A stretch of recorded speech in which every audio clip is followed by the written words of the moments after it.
ሰላም ጤና ይስጥልኝ ተመልካቾቻችን፣ ሰለሞን ሙልጌታ ካሳ ነኝ። ሳምንታዊው ቲክቶክ ዊዝ ሶሎሞን በኢቢኤስ ተጀምሯል።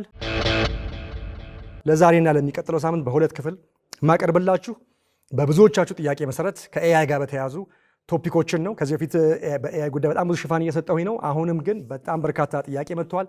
ብዙ የሚያስገርም ነገሮችን ማወቅ እንደፈለጋችሁ ተረድቻለሁ። ስለዚህ በሁለት ክፍል ማቀርብላችሁ የኤአይ አስገራሚ ፋክተሮችን ከተለያዩ ነገሮች አንጻር ከዚህ በፊት ያልዳሰስኳቸውን የዳሰስኳቸውም ካሉ ሞር ሐሳብ ጨምሬበት በሁለት ክፍል የኤአይ አስገራሚ እውነታዎችን ነው ወደ እናንተ ማቀርበው። ከመጀመሪያው ክፍል ዝግጅት ጋራ መልካም ቆይታ።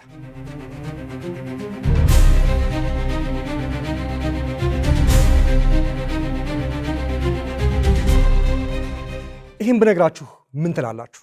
ኤአይ በአጭር ሳምንታት ውስጥ እኛ የሰው ልጆች አንድ የሰው ልጅ መኖር ቢችልና ማድረግ ቢችል ለ50 ሺህ ዓመታት ለአንዲትም ሰከንድ ሳይተኛ 24 ሰዓት ሙሉ 7 ቀን 365 ቀናት ውስጥ በዓመት አንድን ጽሑፍ ተሰጥቶት ቢያነብ 50 ሺህ ዓመት የሚፈጅበትን ስክሪፕት ኤአይ በጥቂት ሳምንታት ውስጥ አንብቦ ጨርሶ ራሱን በዛ ጉዳይ ላይ ማሰልጠን ይችላል ብዬ ብነግራችሁ ምን ትላላችሁ? ይሄ እውነት ስለ ኤአይ ጉዳይ ሳስቡል ጊዜ እጅግ በጣም የሚያስገርመኝ እውነት ነው ማለት ነው። ሌላስ ደግሞ ይሄን ነገር ብነግራችሁ ምን ትላላችሁ?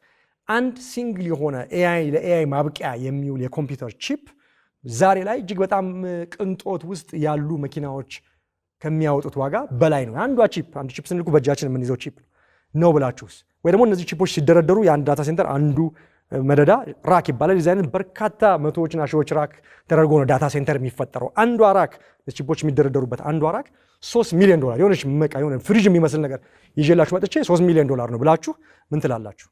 ወይንም ደግሞ ዳታ ሴንተሮች የዚህ አይነት ራኮች ተደርድረው በጣም በርካታ ያሉት ትልቅ ዳታ ሴንተር እጅግ በጣም ከፍተኛ ኤሌክትሪክ ኃይል ነው እየወሰዱ ያሉት።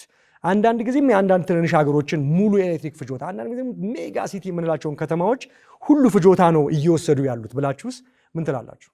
ይሄ አሁን ያልኳችሁ ነገር ሳይንስ ፊክሽን አይደለም፣ ወይም ደግሞ ኖርማል የሆነ አዲስ የሶፍትዌር ሬቮሉሽን አይደለም። አዲስ የሆነ የኢንዱስትሪያል ሲቪላይዜሽንና ሬቮሉሽን ነው። ከዚህ በፊት አንደኛው አብዮት ፋብሪካ መጣ ብለና፣ ሁለተኛው አብዮት ኤሌክትሪክ የተፈጠረበት አብዮት አለ ነው፣ ሶስተኛውን የኮምፒውተር አብዮት አለ ነው፣ አራተኛው የዲጂታል አብዮት አለ። ይሄኛውን እንዲህ ያለ ስም የምታወጥለት ማለት የኤአይ አብዮት ብቻ አንለውም። ይሄ የኢንተለጀንስ ሬቮሉሽን ወይ የኮግኒሽን ሬቮሉሽን ብዬ ሁሉ ነው የምለው። ስለዚህ በዛሬውና በኔክስት ዊክ ውስጥ እንዲህ ያሉ አስገራሚ የሆኑ ማይንድ ቤንዲንግ የሆኑ እውነታዎችን፣ ፋክቶችን፣ መረጃዎችን በኢኮኖሚክሱ፣ በፊዚክሱ፣ በቴክኖሎጂው፣ በሳይኮሎጂው፣ በፊውቸሪስቲክ በሆነው አንጻር ከኤአይ ጋር የተያዙ አስገራሚ ነገሮችን እንጫወታለን። እመኑኝ እነዚህ ሁለት ክፍሎች ካያችሁ በኋላ ስለ ኤአይ ያላችሁ አመለካከት አንድ ወይም ወጥ አይሆንም። ለመጨረሻ ጊዜ በአዲስ ሁኔታ ይቀየራል ብዬ ነው የማስበው።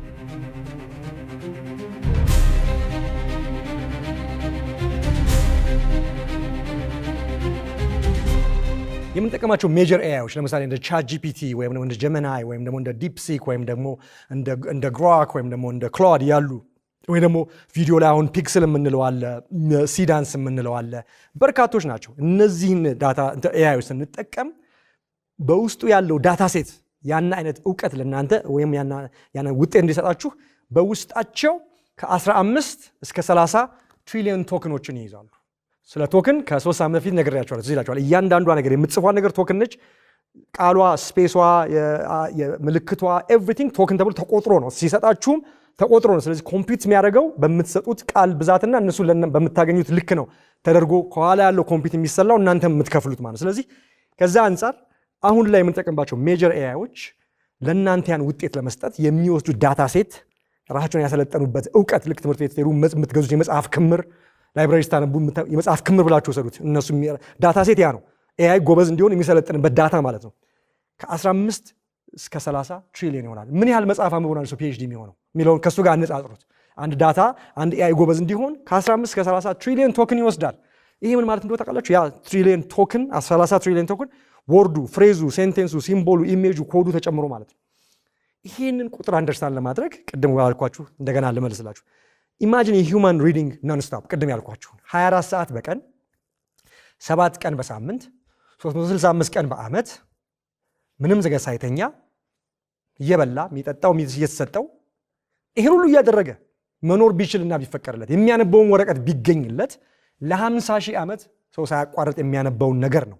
ይሄ ከ15 እስከ 30 ትሪሊዮን ቶክንን ኤአይ በተወሰነ ሳምንት ውስጥ ወስዶ ጭኖ ፓተርኑን ለይቶ ጎብዞ ኦኬ አሁን ለአንተ አገልግሎት ለመስጠት ሬዲ ነኝ የሚላችሁ ማለት ነው። ቲንክ አባውት ዲስ። ይሄ በጣም በሚገርም ሁኔታ ማሲቭ የሆነ የሂውማኒቲ ኮሌክቲቭ ዲጂታል ኖሌጅ ኢንቱ ማቴማቲካል ሲስተም ከተን ውጤት ማግኘት መቻል የሚለውን ስታስቡ በጣም የሚገርም ዳታ ሴት። ከዚህ ዳታ ሴት ቢሃይንድ ደግሞ በሚያስገርም ሁኔታ በጣም በርካታ የኢንተርኔት ሁኔታ አለ። በጣም በርካታኛው ዲቨሎፕ ያደረግነው ፕሮዲዩስ ያደረግነው ዳታ አለ። ለምን ይሄ ሁሉ መረጃ ከየት መጣ? 30 ትሪሊዮን ቶክን የሚያክል ነገር ከየት መጣ ያላችሁ እንደሆነ ኤቭሪቲንግ ነው ኤአይ የሚጠቀመው ራሱን ለማስተማር። ዊኪፒዲያ የፈጠርነው ዊኪፒዲያ ያለው መረጃ፣ ሪሰርች ፔፐሮቻችን፣ ኢንተርኔት ላይ የምንጽፋቸው ነገሮች፣ ኢንተርኔት ከተፈጠረ ጊዜ ጀምሮ የመጣው ዲጂታል ኮንቴንት፣ ወረቀት የነበረው ወደ ዲጂታል ተቀይሮ፣ መጽሐፎች ወደ ዲጂታል ተቀይረው የታተሙት፣ ሲቪሊዛይዜሽን ከተጀመረበት የሰው ልጅ ሺዎች ዓመት ጀምሮ ያለው ሊትሬቸር በተቻለ መጠን ሁሉ ዲጂታል ዳታ ሆኖ የሬዲት ላይ የምንጽፋቸው አርጊመንቶች፣ ዩቲዩብ ላይ የምናስገባው ኮሜንት፣ ፕሮግራሚንግ ኮድ ስንጽፍ የሚሆነው መጽሐፎቻችን፣ ሳይንቲፊክ ጆርናሎቻችን፣ ዌብሳይት ውስጥ የገቡት ነገሮች፣ ፐብሊክ ኮንቨርሴሽን፣ ሶሻል ሚዲያ ኤቭሪቲንግ ገብቶ ነው ይህን ያህል ሚሊዮን ቢሊዮን ትሪሊዮን ቶክን ሆኖ አንድ የሰው ልጅ 50 ሺህ ዓመት የሚወስድበት ምንም ሳያቋረጥ እያነበበ መረጃን በጥቂት ሳምንታት ውስጥ ኤአይ አድርጎ ራሱን አሰልጥኖበት በጣም ብቃት ያለው ማሽን የሆነው ማለት ነው። ስለዚህ ሜኒ ዌይስ ኤአይ ሞዴልስ ትሬንድ ኦን ሂውማኒቲ ኢትሰልፍ ነው። ይሄ ሁሉ ነገር የመነጨው ከሂውማኒቲ ነው። ነገር ግን የኤአይን ብቃት የሚያደርገው ብቃቱ፣ ፍጥነቱና ለመጎበዝ ያለው ሂደት ነው።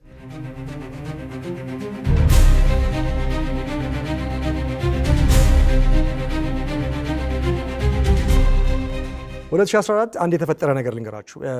ኤአይ ገና ራሱን ማሰልጠን ሲጀምር አሁን የምናየው አይነት አስገራሚ ውጤት የሚሰጠን ኤአይ በቃ በደንብ ስልጠናው ሲገባ ትሬን እየተደረገ የነበረበት የዳታ ሴት አማውንት በጣም ትንሽ ነበር። 200,000 ቃላቶች የሚያክል ነገር ተሰጥቶት ነው እስቲ ራስን አጎብዘህ በዚህ ጉዳይ ላይም ለምጠይቅ መልስልኝ እየተባለ የነበረው ማለት ነው። ዛሬ ላይ በ12 ዓመታት ውስጥ ማለት ነው እንግዲህ አይደል፣ በፈረንጆቹ ነው የምነግራችሁ ያለሁት። ዛሬ ላይ በትሪሊዮኖች የሚቆጠሩ ቶክኖች የቃላት እኩሌታዎች ናቸው እንግዲህ ፊድ እየተደረጉ ያሉት። ቅድም እንዳልኳችሁ ዳትስ ኦቨር 100 ሚሊዮን % አድጓል የሚወስደው የዳታ መጠን ማለት ነው። ከ200,000 ቃላት ወደ ትሪሊዮኖች የሚቆጠሩ ቃላትን ማለት። ስለዚህ ሂውማኒቲ ራሱ ሲቪላይዜሽን ከጀመረበት ጊዜ ጀምሮ ቴክኖሎጂን በዚህ ፍጥነት አሳድጎ አያውቅም። ኤሌክትሪሲቲ እንደዚሁ ይሄ አይነት ኢፌክት የለውም አልነበረውም። ኦቶሞቢል ማኒፋክቸሪንግ እንደዚህ አይነት አልነበረውም። ኤቪዬሽን እንደዚህ አይነት አልነበረውም። ኢንተርኔት ራሱ እንደዚህ አልነበረውም። nothing like የኤአይ ሬቮሉሽን ማለት ነው። ስለዚህ በዚህ ነገር ውስጥ ደግሞ አንድ ሂድን የሆነ ነገር መናገር አለብኝ። የሰው ልጅ ዳታው ከተሰጠው በኋላ ራሱን አሰልጥኖ የሚሰጠን አስደናቂ ውጤት ላይ ነው እያተኮርን ያለው። ነገር ግን ከጀርባ የሚገርም የሰው ሰራዊት አለ። ምን ማለት ነው? ኤአይ ፉሊ ኦቶኖመስ አይደለም። ምን ማለት ነው? የሚሰጣችሁ ነገር ኦቶኖመስ ነው። እዛ ደረጃ የሚደርስበት ሂደት ግን ሰውን በጣም ያካተተ ነው። እነዚህ ዳታ ሴቶች በትሪሊዮኖች የሚቆጠሩ ዳታዎች፣ መረጃዎች፣ ኮዶች፣ ኢሜጆች በሙሉ ለኤአይ ዝም ብላችሁ አይደለም የምትሰጡት፣ ከኢንተርኔት አወርዳችሁ አይደለም የምትሰጡት። ሌብሊንግ የሚባል ነገር አለ፣ አኖቴሽን የሚባል ነገር አለ፣ ዳታ ክሊንዚንግ የሚባል ነገር አለ። ዳታው መጣራት አለበት። ዳታው ኤአይ በሚገባው መንገድ ሊሰጠው ይገባል። ስለዚህ እነዚህ ሁሉ በመረጃዎች በሰው ልጆች የሚቀነባበሩ ናቸው። ስለዚህ ከጀርባ ሆነው በጣም በብዙ የሚቆጠሩ የሰው ልጆች በዓለም ዙሪያ ላይ ተቀጥረው ማሲቭ የሆነ ሎ ዌጅ በጣም ብዙ ቁጥር ያላቸው ሰዎች ግን በጣም ትንሽ ደሞዝ የተከፈላቸው የኤአይ የማሰልጠኛ ዳታን የሚያቀናብሩ አሉ ማለት ነው። እነዚህ ወርከሮች ኢሜጆችን ሌብል ያደርጋሉ፣ ቶክሲክ ኮንቴንቶችን ያስወግዳሉ፣ ኤአይ አንሰሮችንና እንትኖችን ስኮር ያደርጋሉ፣ አውትፑቶችን ሞዴሬት ያደርጋሉ፣ ሲስተምን የሂውማን ቢሄቪየርን አብረው በዛ ሂደት ውስጥ አብረው ያሰለጥናሉ፣ ይህን ሁሉ ያቀናብራሉ ማለት ነው። ስለዚህ አንዳንዶቹ ከ8 እስከ 12 ሰዓት በቀን የሚሰሩ ናቸው። ኤአይ አሁን ያለውን ጉብዝና እንዲያገኝ ግብአቱ ላይ ከፍተኛ የሆነ አስተዋጽኦ የሚያበረክቱ ማለት ነው። ፕሪፔሪንግ ዳታ ሴት ቱ ፊድ ኢንቱ ኤአይ። ዋይልድ የሆነውን ነገር በነግራችሁ ዩር ኦልድ ሬዲት ኮሜንት ወይ ዩቲዩብ ፖስት ኮሜንት ወይም የኢንተርኔት አርጊመንት ኦልሬዲ ቢ ሼፒንግ ሃው ኤአይ ሲስተምስ አር ቲንኪንግ ኤንድ ሜኪንግ ዲሲዥን። ይሄ በጣም የሚያስገርም ነገር ነው። ይሄ ግን ሞዴሬት ተደርጎ ተቀነባብሮ ነው የሚሰጠው። ስለዚህ ኤአይ ማጂካል ሊመስል ይችላል። ውጤቱን ስናየው ቻትጂፒቲን ስንጠቀም ዲፕሲክን ስንጠቀም ማጂካል ይመስላል፣ ወይ ኢሜጅ ጄነሬት ያደርግልን የመሳሰለው።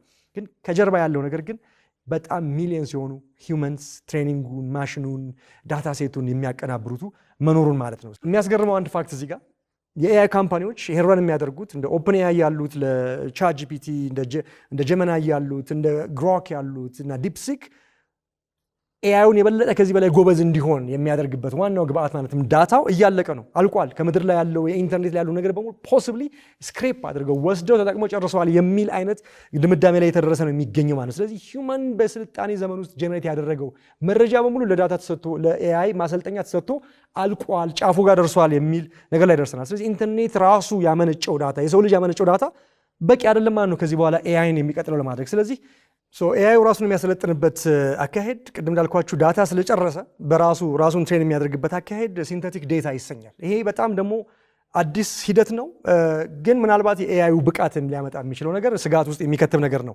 እንዲያውም ዳታ ስላለቀ ዳታ አመንጮች ሲንተቲክ ዴታ ማለት የፕላስቲክ ዴታ ፕላስቲክ ማለት ወይ ደግሞ የተፈጠረ ዴታ ማለት ነው። ሰው የፈጠረው ሰው ኮሜንት ያደረገው የሰው ልጅ ስክሪፕት ሳይሆን በአርቲፊሻል የተፈጠረ ዴታ ራሱ ኤአይን ለማሰልጠን ጥቅም ላይ ይዋል ያለበት ሂደት ማለት ነውና እንዲሁም ይሄ ነገር በጣም ራሱ እንደ አዲስ ኢንዱስትሪ ሆኖ የሲንተቲክ ዴታ አመንጮች ስታርታፖች የተፈጠሩ ነውና በየአመቱ 28% አኑዋሊ እያደገ ነው። ይሄ ራሱ ሲንተቲክ ዴታውን አመንጭተው ለኤአይ ፕላትፎርም ባለቤቶች የሚሸጡበት ማለት ነው።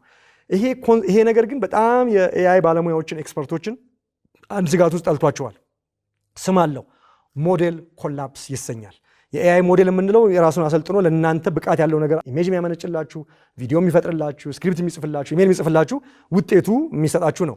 ሞዴል አለው ከጀርባ የሰለጠነበት። ስለዚህ ያ ሞዴል ኮላፕስ ሊያደርግ የሚችልበት ሂደት ወይም ደግሞ ኤአይ ኢንብሪዲንግ የኤአይ የውስጥ ለውስጥ ራሱን የመፈልፈል አይነት ነገር ነው። ምን ማለት ይመስላችሁ? ኢማጂን ፎቶኮፒን ኮፒ ስታደርጉት ከዛ ያን ኮፒ ያደረጋችሁትን ኮፒ ስታደርጉት ከዛ ያን ኮፒ ያደረጋችሁትን ኮፒ ስታደርጉት ኢቨንቹዋሊ ሪያሊቲው ምን ያደርጋል? ዲስቶርት ነው፣ ዲሳፒር ያደርጋል። ሁሉ ጊዜ ኦሪጂናል ኮፒ ሲደረግ ነው እንጂ ኮፒ ሲደረግ ዲስቶርትድ ሆኖ ዲሳፒር ያደርጋል። ኢሮዲንግ ኮምፓውንድ ይፈጠራል። ኤረርስ ኮምፓውንድ ያደርጋሉ።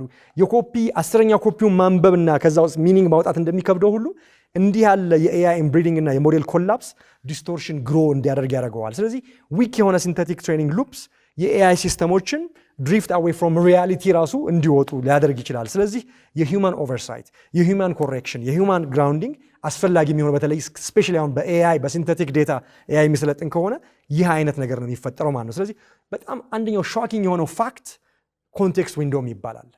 ምን ማለት ነው ኮንቴክስት ዊንዶ ያለን እንደሆነ ቲንክ ኦፍ ኢት ኤአይ አዝ አ ወርኪንግ ሜሞሪ፣ የሚሰራ ሜሞሪ ከሆነ ሰው ጋር ከቲማችሁ ጋር እያወራችሁ ከትላንት ወዲያ የነገርኩህ ነገር ብለን ስታወራ አዎ እንዲህ ብለን ነበር ኢሜል ላይ እንደሚባለው የኮንቴክስት ዊንዶ የሚባል ብቃት አለው ኤአይ።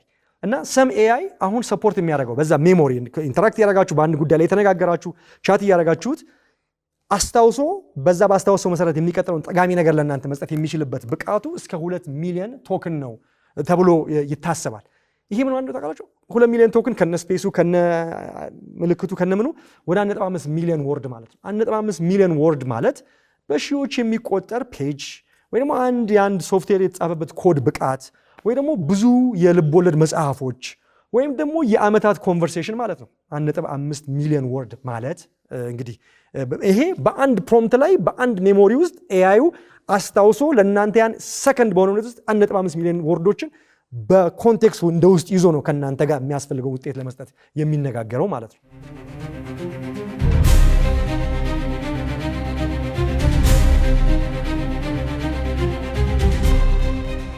የኤአይ ፕሮሰስ የሚያደርገውን ነገር እንደው በጣም ክሬዚነቱን እንድናይ ያህል አሁን ኢቭን የሜሞሪ የኮንቴክስት ዊንዶ ያልኳችሁን ነገር ኢማጂን ከኤአይ ጋር ኢንተራክት እያደረጋችሁ ሊጋል ኮንትራክቶችን አፕሎድ አድርጋችሁለት ሜዲካል ሪሰርች ፔፐሮችን፣ ፋይናንሻል ሪከርዶችን፣ የኢንጂነሪንግ ዶኪመንቴሽን፣ የዲዛይን ዶኪመንቶችን፣ የሚቲንግ ትራንስክሪፕቶችን አድርጋችሁለት ኤአይ ያን አንብቦ አንደርስታንድ አድርጎ ክሮስ ሬፈረንስ አድርጎ አናላይዝ አድርጎ ከ10 ሰከንድ ባልሞላ ጊዜ ውስጥ ለእናንተ ውጤት ሲሰጣችሁ 2 ሚሊዮን ቶክን ምን ማለት እንደሆነ በሌላ ገልጽ ለመንገር ያህል የእናንተ በስልክ ላይ ቴክስት የምትደራረጉት ቴክስት በአቨሬጅ በ10 ዓመት ውስጥ የምትላላቋቸው መጠነኛ የሆነ መጠን ያላቸው ቴክስት ያው የቴክስት መላላክ ሲባል አጫጭር ስለሆነ ማለት ነውና አቨሬጅ መጠን ያለው የቴክስት ምልልስ ለ10 ዓመት የምትላላኩት የቴክስት ሜሴጅ ማለት ነው 1.5 ሚሊዮን ወርድ ማለት ያንን ነው እንግዲህ በኮንቴክስት ዊንዶ ውስጥ አስታውሶ ያን ሁሉ እኩል አስታውሶ ለእናንተ በሚሰጠው ኢንተራክሽን አግባብ የሆነ ሁኔታ የሚያነጋግራችሁ ማለት ነው። ስለዚህ ኤአይ ካን ፕሮሰስ ኢን ዋን ፕሮምፕት ይሄን ማድረግ የሚችለው የሂውማን ኮግኒሽን ሲምፕሊ ካናት ኮምፒት አት ዲስ ስኬል በአንድ ንግግር ላይ 1.5 ሚሊዮን ቃላት እያስታወስ ከእናንተ ጋር ልነጋገር አልችልም። ማንም ሱፐር ሂውማን ያን ሊያደርግ አይችልም። ስለዚህ የኤአይ ኢዝ ቢካሚንግ ኒው ካይንድ ኦፍ ኢንቴሊጀንስ አምፕሊፋየር የሆነበት ምክንያት ናት ቢኮዝ ማሰብ ስለሚችል ብቻ ሳይሆን ሰውም በጣም በሚገርም ሁኔታ እናስባለን።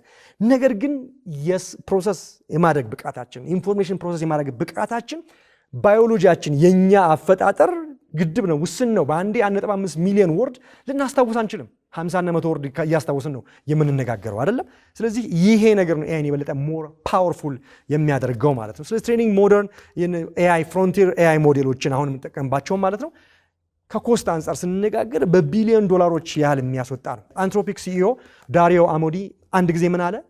ከረንት ኤአይ ሲስተሞችን እንደ ክላውድ፣ እንደ ኦፕንኤአይ፣ እንደ ቻት ጂፒቲ ያሉትን ለማሰልጠን ብቻ እስከ $1 ቢሊዮን የዴቨሎፕመንት ኮስት እንደሚያስወጣ ተናግሯል። ፊውቸር ደግሞ ጄኔሬሽኖች ገና የሚመጡት አዳዲስ የኤአይ ሞዴሎች እስከ $100 ቢሊዮን ኢንቨስትመንት ኮስት እንደሚኖራቸው እየተነገረ ነው የሚገኘው። ይሄ ናሽናል ኢንፍራስትራክቸር ስቴት ለአንድ ሀገር ብቻ ሳይሆን ለበርካታ ሀገራት የናሽናል ኢንፍራስትራክቸር ለኤርፖርት ግንባታ፣ የግድብ መስሪያ፣ የፋብሪካዎች፣ የውሃ ማጣሪያ ሁሉ ተጨምሮ እነዚህን ሁሉ ሰርተን የምናወጣው ወጪ ነው $100 ቢሊዮን ማለት ለኤአይ ኢንፍራስትራክቸር የሚውለው ማለት ነው። ስለዚህ ሰም ኤስቲሜት እንዲሁም የቻት ጂፒቲ 5 ሞዴል ከ1.5 እስከ $3 ቢሊዮን ለትሬኒንጉ ብቻ እንደሚያስወጣ፣ ቺፑ ሳይጨመር፣ ዳታ ሴንተሩ ሳይጨመር፣ ሌላው ነገር ሳይጨመር ለትሬኒንግ ብቻ እንደዛ እንደሚያስወጣ ነው እየተነገረ ያለው ማለት ነው።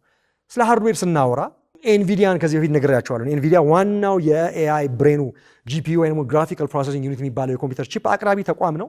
በነገራችን ላይ ከጥቂት ሳምንታት በፊት በዓለም ታሪክ ታይቶ የማይታወቅ ሁኔታ የ$5.5 ትሪሊየን ቫሊዩ ያለው ካምፓኒ ሆኗል። ይህ ሆኖ አያውቅም በሰው ልጅ ከተፈጠረበት ጊዜ ጀምሮ ማለት ነው። አንድ ካምፓኒ ይህን ያህል ቫሊዩ ለሚያወጣ ከሚያመርታቸው ቺፖች ውስጥ አንዱ ብላክዌል B2000 ይባላል እና ለምሳሌ ይሄ ቺፕ ከ$30,000 እስከ $50,000 ያወጣል። አንዱ ቺፕ ነው ማውራቸው። አንድ ቺፕ አንድ የኤአይ ዳታ ሴንተር እኛ የምንጠቀምበትን አይነት አስገራሚ ነገር የሚሰጠን የኤአይ ዳታ ሴንተር ውስጥ የሚሰራው ስራ ከ50,000 እስከ 100,000 ጂፒዎችን አሁን ያልኳቸውን ጂፒዩ ይፈልጋል። ስለዚህ ከ30,000 እስከ 50,000 ያለን ዶላር ከ50,000 እስከ 100,000 ባለ የጂፒዩ ብዛት ማባዛት ነው ማለት ነው። ስለዚህ ለቺፕሱ ብቻ ቺፕሱን ለመደርደር ብቻ እስከ $5 ቢሊዮን ወጪ ያስፈልጋል ማለት የአንድ የኤአይ ዳታ ሴንተር ለመስራት። ከዛ ደግሞ ጂፒዎቹ 50,000 እና 100,000 ጂፒዎቹ እርስ በርሳቸው መገናኘት አለባቸው። ዳታ ሲተላለፍ፣ ኮምፒውት ሲያደርጉ፣ ኢንቴሊጀንስ ሲያመነጩ እርስ በርሳቸው መገናኘት አለባቸው። በጣም ልክ ኒውራል ሲስተማችን እርስ በርስ ተገናኝቶ መረጃ እንደሚያስተላልፈው ሁሉ ብሬን ኒውራል ሲስተማችን አንዱ ቺፕስ ከሌላው ቺፕስ ኦልሞስት በ0 ሰከንድ መገናኘት አለበት። ኢንፊኒባንድ የሚባል ቶማሃክ ስዊቾች ዳታ ሴንተር ውስጥ ያሉ የኮኔክሽን ማቴሪያሎች አሉ። እነሱ ደግሞ ራሳቸው በ100 ሚሊዮኖች የሚቆጠሩ ናቸው። ይሄ ሁሉ እንግዲህ ሳይጨምር ነው ለቺፑ ብቻ ይሄን ያህል የሚያወጣው ማለት። ስለዚህ ይሄ ነገር ደግሞ እነዚህ 50 እና 100,000 ጂፒዎች ተደምረውና ተገናኝተው ነው በሚያስገርም ፍጥነት ኢንተለጀንስን ፕሮዲውስ የሚያደርጉልን ማለት ነው። ስለዚህ የነዚህ ዓላማቸው ግንኙነቱ ደግሞ በእነዚህ ጂፒዎች በሰርቨሮቹ፣ ከዛ ደግሞ ስቶሬጅ አለ ደግሞ እነዚህ ጂፒዎች ጭንቅላቶቹ ናቸው። መረጃው ደግሞ የሚቀመጥበት አለ በፔታባይት በስንትና ስንት አማውንት ያለው መረጃ። ያ ደግሞ መጥቶ ወደ እነሱ ሲገባ ፈጣን የሆነ ኮኔክሽን፣ ፈጣን የሆነ ስቶሬጅ ይፈልጋል። እነዚህ ሁሉ ሳይጨመሩ ነው። ይሄ ደግሞ ሲጨማመር እንዳለ የሚያስገርም አይነት ወጪ ያስወጣል ማለት ነው። ቅድም እንዳልኳቸው ኢንቪዲያ እንዲህ ያለውን ቺፕ በማቅረብ ብቻ በሰው ልጅ ታሪክ ከተፈጠርንበት ጊዜም ታሪክ የመዘገበው ታሪክ ውስጥ የ$5.5 ትሪሊየን ቫሉዌሽን ያለው ተቋም ተፈጥሮ አቅም እና ይሄ ሆኗል። በቅርቡም ደግሞ አሜሪካ በኤአይ ልዕለ ኃያል ሆና መቀጠል ትፈልጋለች። የቻይና ፉክክር እጅግ በጣም አስገራሚ ነው እና ኦልሬዲ ያለው በቢሊዮኖች በትሪሊዮኖች የሚቆጠር ወጪ አልበቃ ብሎ ምን ያህል የኤአይ ስራ ከባድ እንደሆነ የሚያመላክት ዜና ደግሞ ሰምተናል። የአሜሪካኑ ፕሬዚዳንት ዶናልድ ትራምፕ $500 ቢሊዮን ተጨማሪ ለኤአይ ሴክተሩ ገንዘብ እንዲመደብ አድርጓል። $500 ቢሊዮን። ይሄ ሁሉ ደግሞ ሆኖ ለመጨመር የሚከናወን ማለት የማይክሮሶፍት እና የኦፕን ኤአይ ተቋማት $100 ቢሊዮን ዳታ ሴንተር እየገነቡ ነው። ከዛው $30 ቢሊዮን የሚያወጣው የዳታ ሴንተር አካል የሚገነባው በአቡዳቢ በዩኤኢ ውስጥ ነው። ይሄ ሁሉ እየሆነ ነው ያለውና ከኤሌክትሪክ አንጻር ራሱ እየፈጀ ያለው ነገር ከአይምሮ በላይ ነው።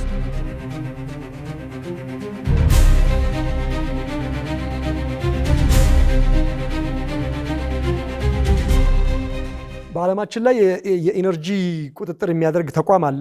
IEA ይባላል ወይ ደግሞ ኢንተርናሽናል ኢነርጂ ኤጀንሲ ይባላል እና ኤስቲሜት እያወጣ ነው። የኤአይ የኤሌክትሪክ ፍጆታ ስላሳሰበው ይህን በቅርበት እየተከታተለ ይገኛልና በ2024 415 ቴራዋት አወር ኦፍ ኤሌክትሪሲቲ ለዳታ ሴንተር ለኤአይ ዳታ ሴንተሮች ብቻ ፍጆታ ላይ ውለዋል ብሎ ሪፖርት አውጥቷል። 415 ቴራዋት አወር ምን ማለት ነው ታውቃላችሁ? 47347 ሜጋዋት ማለት ነው።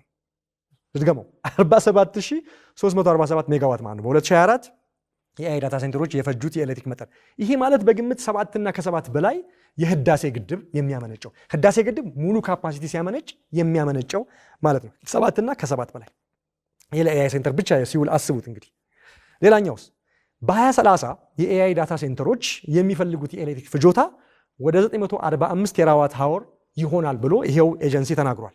ይሄ ማለት 107876 ሜጋዋት ማለት ነው። ይሄ ማለት ማይንድ ብሎዊንግ የሆነ የኃይል መጠን ነው።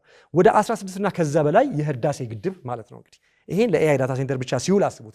ፋብሪካው እንዳለ ነው፣ ስንት ኤሌክትሪክ የሚያስፈልገው ነገር እንዳለ ነው። በመቶ ሚሊዮኖች የሚቆጠሩ ቤቶች፣ ከተማዎች፣ ህንፃዎች፣ ፋብሪካዎች፣ ሆስፒታሎች እነሱ የሚያስፈልጉት ፍጆታ ሳይነካ እነሱ ሌላ ፈልገው ይህን ያህል ፍጆታ ለኤአይ ዳታ ሴንተር ብቻ ያስፈልጋል የሚል ነገር አለ። ይሄ ማለት ከዓለም ላይ ያለውን 3% የሚያክሉን አጠቃላይ የኤሌክትሪክ ኮንሳምፕሽን ለኤአይ ስናውለው እንደማለት ነው። ወይ ደግሞ ይሄ አማውንት 945 ቴራዋት አወር ማለት የአጠቃላይ የሰለጠነችዋና በርካታ ማኒፋክቸሪንግ ያለባት ጃፓን አጠቃላይ የምትጠቀመው የኤሌክትሪክ መጠን ማለት ነው። ቲፒካል የሆነ አንድ ዳታ ሴንተር አሁን ያልኳቸው አማውንት ዳታ ሴንተሮች ተደምረው የሚወስዱት ፍጆታ ነው። ግን አንድ ከፍተኛ ብቃት ያለው ዳታ ሴንተር አንድ ተቋም ማለት ነው እስከ 100 ሜጋዋት ኃይል ይፈልጋል። 100 ሜጋዋት በጣም ከፍተኛ 100 ሺህ ቤቶችን የሚያበራ ኤሌክትሪክ ማለት ነው። አንድ ከተማን የሚያስተዳድር ኦልሞስት መጠኛ ከተማን የሚያስተዳድር የኤሌክትሪክ ብቃት ለአንድ ዳታ ሴንተር እንግዲህ እየዋለ ያለበት ሁኔታ ነው የሚገኘው። ስለዚህ ኤሌክትሪሲቲ ኢዝ ዘ ኒው ኦይል የተባለበት ምክንያት መጽሐፌ ላይም የጠቀስኩት መጽሐፌ በቅርብ ሲወጣ መቼም በርካታ ነገር እንደምትማሩበት አስባለሁ። ስለ ኤአይ ስለሆነ አንድ ቻፕተር ዴዲኬት ያደረኩት አለ ኤሌክትሪክ አዲሱ ነዳጅ የሚል ማለት ነው።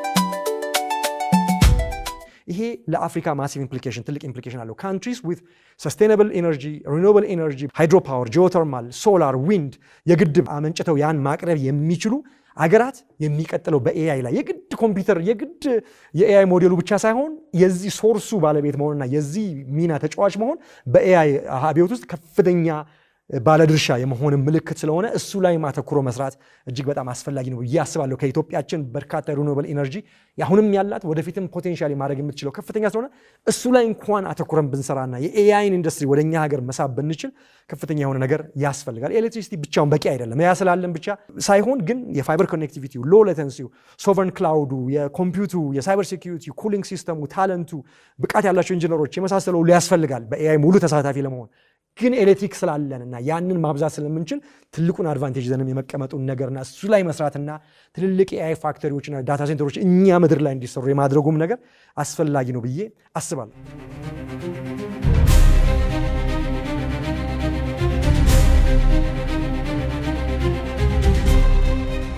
ሌላኛው ብዙ ጊዜ ዲስከስ የማይደረገው ኤአይ ሲነሳ የውሃ ጉዳይ ነው። ብዙ ዲስከስ አይደረግም። ነገር ግን የኤአይ ኮምፒውት፣ የኤአይ ዳታ ሴንተሮች፣ ኤአይ ቺፖች በጣም ስለሚግሉና ከፍተኛ የሆነ ኩሊንግ ስለሚፈልጉ በጣም በርካታ መጠን ያለው ውሃ ለኤአይ ይውላል ማለት ነው። አንድ የ100 ሜጋዋት ዳታ ሴንተር የኤአይ ዳታ ሴንተር እስከ 2 ሚሊዮን ሊትር ውሃ በየቀኑ እንደሚፈጅ ይነገራል። ይሄ የሚያስገርም ቁጥር ነው። ይሄ የውሃ መጠን ማለት በመቶ ሺዎች የሚቆጠሩ ቤቶችን በቧንቧ ቤታቸው ድረስ ለውሃ አቅርቦት የሚሆን መጠን ማለት ነው። ስለዚህ ሪሰርቸሮች ይህን ኤስቲሜት ሲያደርጉ የኤአይ ቻት ቦቶች ኢንዲሬክትሊ ኮንሱም በጣም ከፍተኛ ያለው ውሃ ኩሊንግ ከጀርባ ያለውን ዳታ ሴንተሩን ለማሞቅ ለምን ሲባል ኤአይ ቺፕ ከፍተኛ የሆነ መጠን ያለው ሙቀት ያመነጫሉ ኮምፒውት በሚያደርጉ ጊዜ። ስለዚህ አሁን አንዳንድ የኤአይ ዳታ ሴንተሮች ሊኩዊድ ኩሊንግ እንዳለ ቺፖቹ ውሃ ውስጥ ተነክረው የተለየ አይነት ውሃ ኬሚካል የገባበት ውሃ ውስጥ ተነክረው እንዲቀዘቅዙ ኢንዱስትሪያል ዌስት ዋተር ሲስተም መደረግ አለበት። የአርክቲክ ክላይሜት ፕሌስመንት ሁሉ ይደረጋል ቀዝቃዛ ቦታ ያለበት ጋር ማድረጉ አንደር ዋተር ኩሊንግ ሲስተሞች እና እንዲሁም በርካታ የሆነ የውሃ ፍጆታ ውሃ ደግሞ ስኬርስ የሆነ ነገር ነው ለምድራችን ታውቃላችሁ። እና ለኤአይ የሰው ልጅን የውሃ ፍላጎት ለመሻማት ከኤሌክትሪክ ፍላጎት ብቻ ሳይሆን የውሃ ፍላጎትንም የሚሻማ ሆኗል ማለት ነው። ስለዚህ ወደፊት የውሃ አቬይላቢሊቲ ልክ እንደ ኤሌክትሪክ ፍጆታ እጦት ኢምፖርታንት ሮል ይኖረዋል አለውም ማለት ነው በኤአይ ላይ በኤአይ ጉዳይ ላይ። ስለዚህ የውሃና የኤሌክትሪክ ጉዳይ ደግሞ ሲነካ ጂኦፖለቲክስ ነው፣ የሶቨረንቲ ጉዳይ ነው፣ የህልውና ጉዳይ ነው የሚሆነው። ስለዚህ ኤአይ ኮምፒውት ብቻ ሳይሆን ይሄን ሁሉ ነገር ያካተተ መሆኑን ስታስቡ የፊውቸር ኢንቴሊጀንስ በኮምፒውተርና በሶፍትዌር ላይ ብቻ የተመሰረተ ሳይሆን በኢነርጂ በውሃና በሲሊከን ላይ በድምሩ የተደረገ ሊሆን ይችላል ማለት ነውና ይሄ እንግዲህ ፓርት 1 ብቻ ነው። አስቡት። በሚቀጥለው ሳምንት ከዚሁ ጋር በተያያዘ አስገራሚ የሆኑ የኤአይ አካላች ነገሮችን ደግሞ ወደ እናንተ ይዤ እመለሳለሁ። ለምሳሌ ኤአይ እና ሳይኮሎጂ ጋር በተያያዘ የሚያስገርሙ ነገሮች አሉ።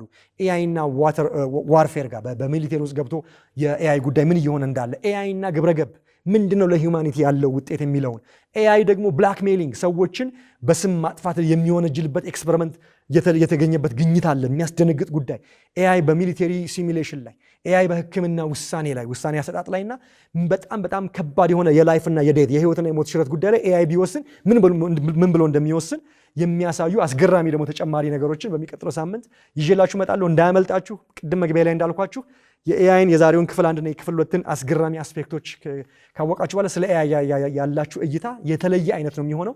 ስለዚህ ሳምንት በተመሳሳይ ፕሮግራም በአዳዲስ የኤአይ አስገራሚ እውነታዎች ላይ የሚዳሰውን ክፍል 2 ይዤላችሁ እስከምቀርብ ቸር ሰንብቱ። እስከ መጨረሻው ድረስ ከኛ ጋር ስለነበራችሁ እናመሰግናለን። የምናዘጋጃቸውን አዝናኝ ቪዲዮዎች ማየት ከፈለጋችሁ እዚች ጋር ጠቅ ያድርጉ። ሰብስክራይብ የሚለውን ደግሞ እዚህ ጋር ጠቅ ማድረግ እንዳትረሱ። በቀጣይ ቪዲዮ እንገናኝ።